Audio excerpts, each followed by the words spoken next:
Pretty. We've asked this a few different ways through the year, and so we're going to keep revisiting it. But how much worse? There's not even a yes or no anymore to me. How much worse is this than any Willie Taggart year? Mike's first two. Like this is the worst season since Bowden got here, right? Yeah, I'm 36 years old, and this is the worst team we've ever had. And spare me the talks about, their talent that, that they're a few plays away here and there. Again, we mentioned it before on the show. This is a results oriented business, and 1-6 is something that should never happen at Florida State, ever. I don't care.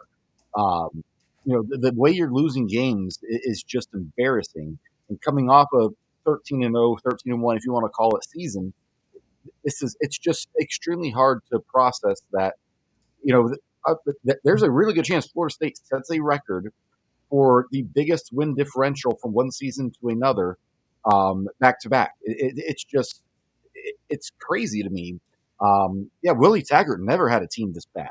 And people say what they want about Willie, but Florida State was never this bad under Willie Taggart.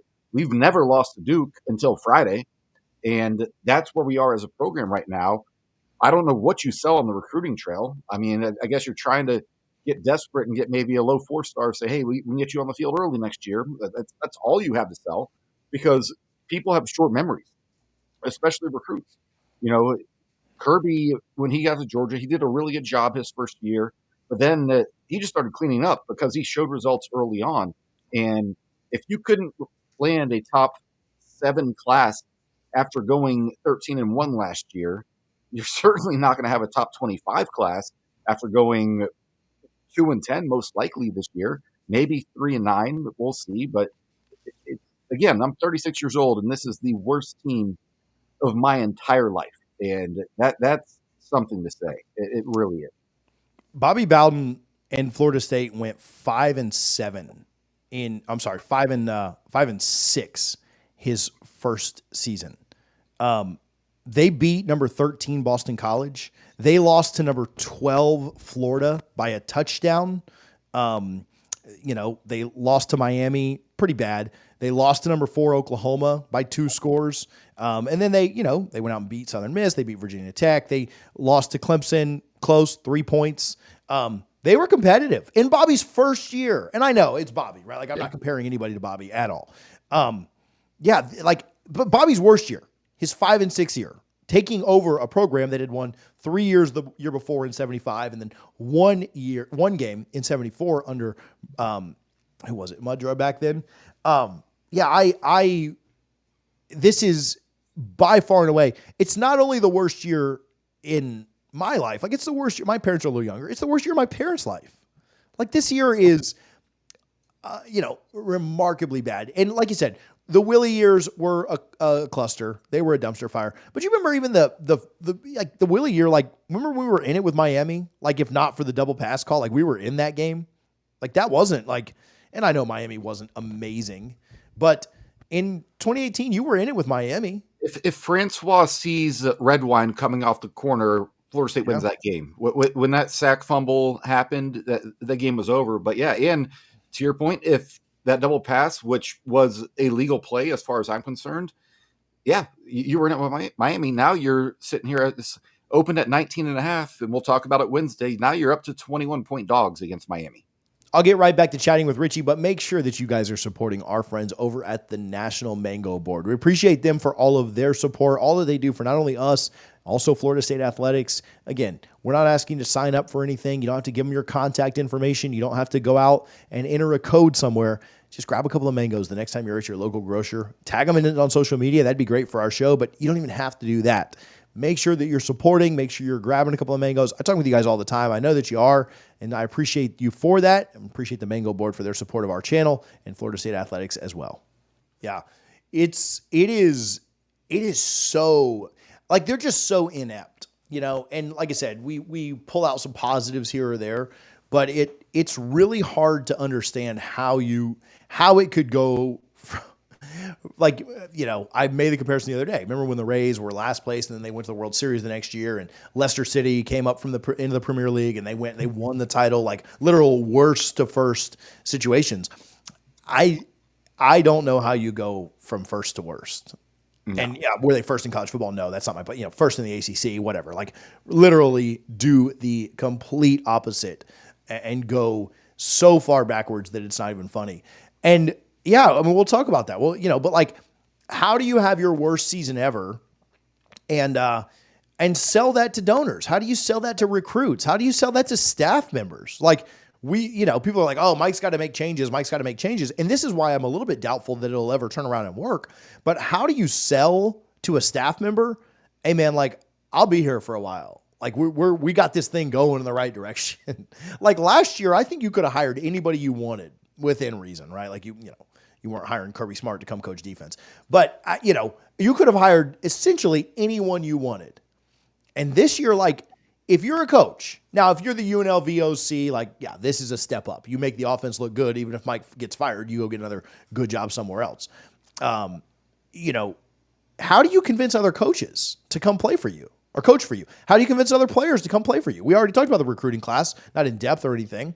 But yeah, they're going to be a top 30-ish recruiting class this year. They'll fill it with some 3-stars on the back end. Like they'll get the class up into the 30s, I think. And I think it's in the 30s right now. They'll get the class up a little bit just by virtue of numbers. But how do you sell your vision? Mike continues to say, somebody put a compilation together of like the opening of his press conference from the last, from all year. And it is absolutely gut wrenching to watch. But, how somebody said this, how do you tell players, Richie, to trust their training when their training got them to 1-6? Like Mike always says that, right? Trust your training. And how? What are you trusting? You're 1-6 right now with that training. So I don't know. I think it's a tough spot to be in. But again, literally the worst. Like I can't think of anything that even comes close. Even the COVID year, they were competitive in some games in the COVID year. They lost to Pitt by a lot. They were winning that game early. North Carolina. Yeah, they beat North Carolina. Like what's crazy is like, yeah, I mean it's insane. It's insane how, I mean, it truly is the worst. And again, nothing under Taggart was ever this bad. No, it definitely wasn't. And, we were very critical of Willie Taggart when he was here. So I know people don't like negativity, but listen, when you're 1-6, we tried to open the show with some positivity. And we're talking about a kick return for a touchdown, which is basically a fluke play anytime it happens, unless you're just an elite return like Deshaun Jackson was, right? It's not something you can bank on. And to see where this program has fallen and to try and go into an in-home visit with a recruit and say, listen, I know what we had this year, but we were 13-0 last year. No kid's going to listen to that. Like, yeah, but what were you this year? Like there's just no saving grace right now. You have probably over $100 million tied up in a lawsuit with the ACC right now.